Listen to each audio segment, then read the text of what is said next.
They don't have many options to get out, but they're going to have to take one of them pretty soon. By the way, Buckle Boy's playing this late, and the wall is turning right as every single team. Timing is wonderful. I was wondering for the last few minutes, when exactly is this wall going to turn? And it's right now. Here comes Buckle Boys.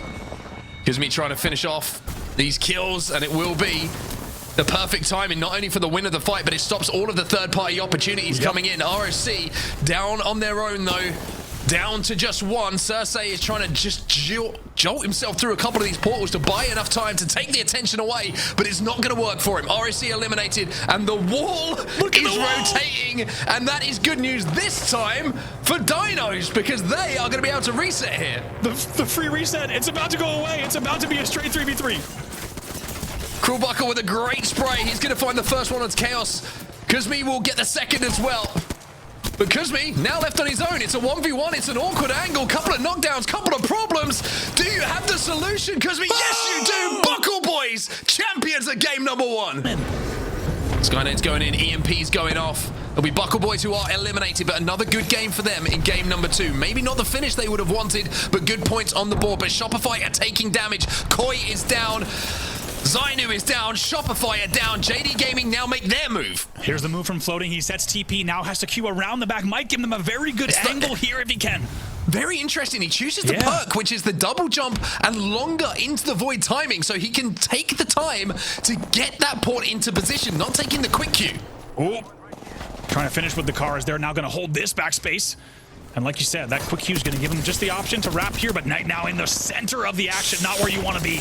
Yeah, Revival go down. 3 squads remaining. Gamblers just shooting everything in their way at the moment. Owning this much of the zone is so strong, especially when you've got Caustic Barrels down. It's Legacy who are across from them. JDG still alive, by the way, floating the last remaining player. Zephyr's trying to move up onto this, get some barrels down to deal with Legacy before they turn their attention to the solo. Yeah, let's go ahead and see exactly. Zephyr had good barrels up, as you said, as they try to wrap this, though they will go down. Floating as the solo causes problems. And Gamblers have just thrown away a win here as Jaguares and Co, alongside the solo of Floating, will combine together. Legacy get the win in match number 2, but Floating was such an influence on that endgame. That'll help. That's Respawn insane. comes in, by the way, from the skies. Yunya and Legacy now trying to take this fight inside of the bubble. Jelly's going to be pushing Yunya. Barely any HP to work with. That will be the end of Legacy, you would imagine, very soon. And now you're seeing the strength of the baby comp. They survive here, Team Burger, when all look lost. Oh, amazing job trying to play around the edge of that bubble. And in the end, Burger, with all of the additional defense at their disposal, is able to survive the seer queue and bring home match number 3. I mean, that is insane. Yeah, I wonder if they're going to heal here and then maybe look for a cheeky late Valcol? Yep. Yes, indeed. In fact, they're not going to heal. They're just going to take to the skies while everyone else's attention is taken away. ROC still on this height on this bridge. Yeah, Burger just flying around in the skies right now. ROC just wants to play this height, and so far they're commanding it very well. They will land around the Blossom Tree at Bonsai. Buckle Boys. One of many Gibby ults to go down. Still one in the back pocket here for Jay to use as well. Cersei and Phony have fallen in the meantime to defensive bombardments. Floating's trying to make a portal out to get JDG into some sort of position to survive, but he misses the double jump. He can't get up to height. And that could cost him here. That's free for Buckle Boys. That's absolutely free. Kraber is out for Sorceress. He will hit hard. That is COLLAT City, baby. Team Burger eliminated. Crazy Thieves eliminated as well. And even if you haven't got many bullets left, you can still put the work in if you get the players to line up. ROC waiting to throw this Gibby ult that could go crazy in this endgame. It's a perfect timing as well. Both bubbles dissipate exactly as the ult comes down. Oh my, Sorcerer and crew have timed it perfectly. Don't even have to pull the trigger. The Gibby ult sends them into first place. Rocket gonna be your champions here. That Q to juke around the Jenny just saved their entire match. Dinos will have time to reset the loot to do exactly that. And once again, they still own that space. Imperial Howl, dead center zone as a solo, if I am not mistaken. Oh, no. He is dead center zone as a solo Wraith. We'll see just how late he can last. He is surrounded here by 5 other teams. chilling between the rocks and the bushes, trying to see what he could do. Legacy, they get eliminated from that one spot over on the eastern edge that they tried to take, and it is Dinos yet again that are just moving forward, clearing teams, backing off in such a precise fashion. We see if Hal tries to move over into the space that Legacy was just in to see if maybe he can give himself a little bit more cover, but Dinos are just so aggressively unstoppable right now. Yeah, like you said, Hal is going to play along that generator, and he's able to occupy that space. But my God, Dino's just playing so well with those Wraith Qs. Hal will be forced to move here. Here comes the crunch. We've got ROC moving in, slamming down the wall, and hoping it gives them enough cover as revivals start to fly in and see if they can maybe last above everybody for just the right amount of time. Yeah, ROC all of a sudden looking very good. The synergy between Newcastle and Ramp being on clear display. Dinos is going to have to climb against a very, very fortified ROC.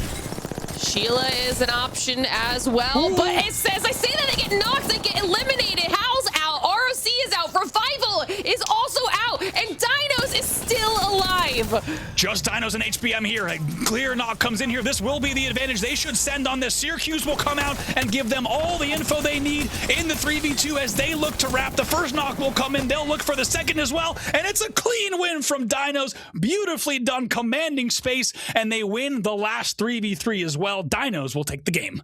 I mean, Noctu tries to come in and win it, and Vax is pushed back. Cersei gonna get that phase dome down and keep his teammates alive inside of zone and take them back to the spot they played so much earlier. But JDG have taken that spot away from them now. They can come back and heal, which I think they're gonna have to do. But instead, they're just going to try and force this one. They've got a lot of KP already in this game, but RSC Esports are out. It's top 4.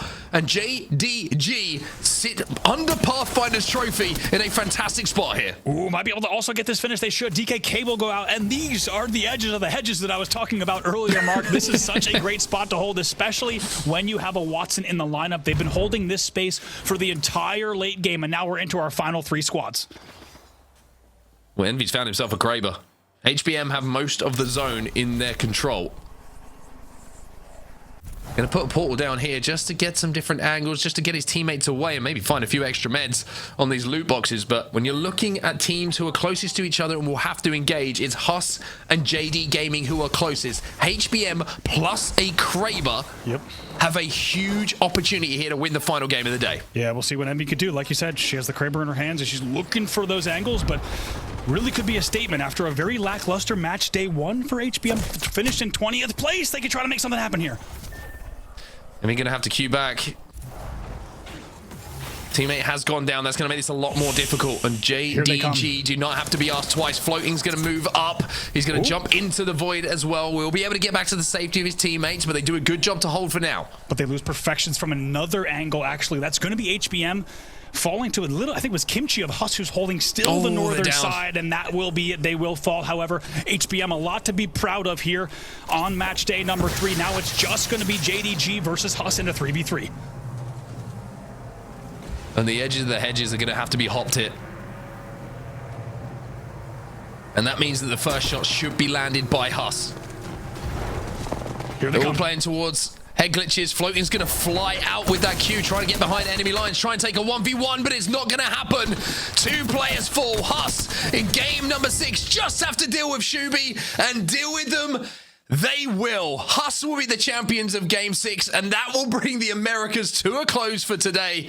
Andy, what a day it's been. There's another thing I did not have on my bingo card. Pixel Lumina have been eliminated. We're down to 3 here, and Pot are in trouble. Oh, they are in trouble indeed. They're just hugging against. Look, Babylon should be able to maybe play around these knocks if he can get the damage, but he's getting clipped elsewhere, so he cannot finish just yet. FUL just trying to take down this final remaining member, but they're not going to have to because 3 men have done the job, and now it is a shootout. It is a 3 versus 3. It's FUL versus 3 men as the Alter Q comes in. Beamsy left with Orbit to try and clutch this. Yeah, going to try to make something happen, but I'm not sure if he's got the space that he needs, especially, as you say, to have one knock. This is going to be a tough play for them in the 2v3. Kurike on his back. That's the caustic. No barrels to play around down on that low ground. You're expecting to see an auto queue up very soon as well. Instead, it's going to be an evac to distract, and then 3 men are going to fly up through that altar port to try and finish off this fight. Babylon's playing this one very carefully and very, very low risk at this point. Maybe just didn't have the ammo in the alternator. Had to do a little bit of extra loot in there to make sure that he had some bullets in the gun to do the damage that's required. Ooh, a little bit of a different cue. They're going to have to walk around here to try to get this. They should be able to isolate these fights. Just one more left for them. Beamsy going to be the last player alive. He's standing to Mucci. He'll close it out with the Havoc Sentinel as the loadout, and 3 men will be the champions here on E-District to be game number 1. They are able to find some spaces. They're able to, I guess, navigate some kind of good deal, but actually, it's actually going to be Oiran that goes down for Aurora, so they need to be careful here. Yeah, the problem for Aurora is they have the safest spot for the longest when it comes to the zone closing, but they have a lot of teams surrounding them right now. Bandits taking a little bit of damage, and maybe the zone closing behind is going to be a problem because everyone's taking health damage. Henchmen and kind of go down to Unlucky's caustic gas. Beautiful play again from Unlucky, who has been superb so far in this game. Tyler pokes up for just a second as well. Aku's trying to wrap the corner, should be able to do it on Light. He does it cleanly, however, losing teammates elsewhere. It's just Aku against Chaotic. Can't do it. Alliance will go down at the hands of the Vicious. Yeah, the Vicious take them down, and now it's going to be the Vicious trying to move in to take on Made in Heaven. This is opening the door, though, surely, for Aurora, who are quiet, but now make some noise in this endgame. Oiran, in effect, the last 2 alive, and Aurora will be your champions of game number 2 here on E-District. They kept their heads down, Andy, but they picked their moment perfectly. This is where the collapse is going to begin. There were so many teams alive for even this side of a ring as everyone's now forced to move in on each other. The wall is down. The Newcastle wall is down. I mean, everyone's looking for the tiniest bit of cover as Nasky's able to go back and forth behind this catalyst wall, use it to his advantage as they look to see where the next safe place to play is. Well, who's the one team who's just watching all this happen on the southern side of this building? It's Aurora. They have moved up to that spot. Stay Healthy will go down next. 6 squads now remain. A little peek from a member of Aurora around this corner, but they're going to have to move up very, very soon. The zone is going to clip at their heels as Mamma Mia will go down. 5 squads now remain.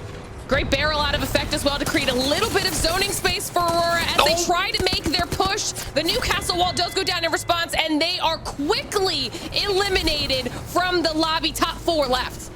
Valcolt late out of the bubble as well to take to the skies and try and overlook all of these Gibby bubbles that have gone down. The Valkyries now, your job is to get into the sky and try and buy time to survive while everyone else falls, but it's going to be the team inside of the building who I think are going to be safest for longest here. Awakened, watch everyone die in front of them. Bandits eliminated. Awakened now move out to try and find the last member. He'll be in the sky, and the zone does most of the work. Awakened are your champions of game number 3, and it feels good to live in that shop. What a bubble from Kings, the young gung here, of course, originally from the Americas, now changing regions here to EMEA to play alongside Kashera, and a beautiful bubble lets them wrap there on Pixel Lumina. While all this is happening, Alliance are just looking to fire down. By the way, Unlucky has 8 kills in this game. Pixel Lumina have been eliminated, and now Unlucky looks for more. Bubble is down as the rest of this team on the tower start to slide towards them. Unlucky, alongside Aku, will get that first knock and send Cinetic up into the sky to try and just find a way to get a placement point. Yeah, Tyler unable to get back in that bubble. That's going to leave them in a dire spot as Alliance tries to wipe here. Still 3 squads left, but partial squads against Alliance. Yeah, the gen is making all the difference here. The bubble is down. It's a 3-man still up on Eclipse. Made in Heaven just down to 2, though. Alliance trying to take their time, bide their time. Look for this extra kill on the solo before they take the 3v3. Kishera's going to swing. He goes to sleep, and Alliance dominate. Game number 4. Here on Olympus, that was a monster game from them. Tell you what, it's very different. A few Watson fences and a gen is not exactly the same as a Newcastle wall or a bubble, as you'll see, and that's why you see the bands coming in earlier for very good reason as Made in Heaven tries to make their move into the final 5 squads. No way they get a reset here, right? Mamma Mia is looking to see if they can maybe clear out some of these players. Some nice shots. They're taking a little bit of damage in return as Mamma Mia backs off for just a second. This is a really strong spot for Mamma Mia right now as everyone else is kind of forced closer together. The solo on Eclipse does go down, and now it is our top 3 teams with Nono still hanging in. Some Italian national team friendly. Oh, Nono's gets spotted out by the Sheila. No! His days might be numbered in the feed. We're going to keep an eye on that. Surely he goes down here, but they know they can't ISO focus the solo. They go ahead and they face south once again to try to rain damage down. A good idea to change their focus there. Nono's doing everything he can to just juke and is eventually going to be able to outlast Made in Heaven in the process. His face finally almost knocked. taken down. He's still on the tree. He cues yet again. Mamma Mia in the end will take him down, and they will be the champion, playing from the low ground, taking down Alliance, having to deal with No on the solo Wraith, and in the end, closing out the game. Mamma Mia are your champions, not just today, but that'll be their second win of the split already. So very, very good start to the season for Mamma Mia. Stay Healthy, though, are the team that control the most space in this lobby, but that can change very quickly if Bambino can hit a shot with this Kraber. Yeah, if he can open things up, it at least might give them a lot of space on one side to maybe just be a little bit safer instead of having to watch these angles and be so careful with their peaks. If he could just get a little bit of damage and an opener, it might even give them an opportunity to climb. But Aurora now, I love the split hold on height. The 2-for-1 split hold just gives them everything they need here, commanding this game. This should be their game. Even got Stay Healthy on the amps. outside of this wall. They do have these swaps, like you say, but Stay Healthy are their concern. Stay Healthy just have so much space that they can wait for fights to take place in front of them as everyone has to leave this villa.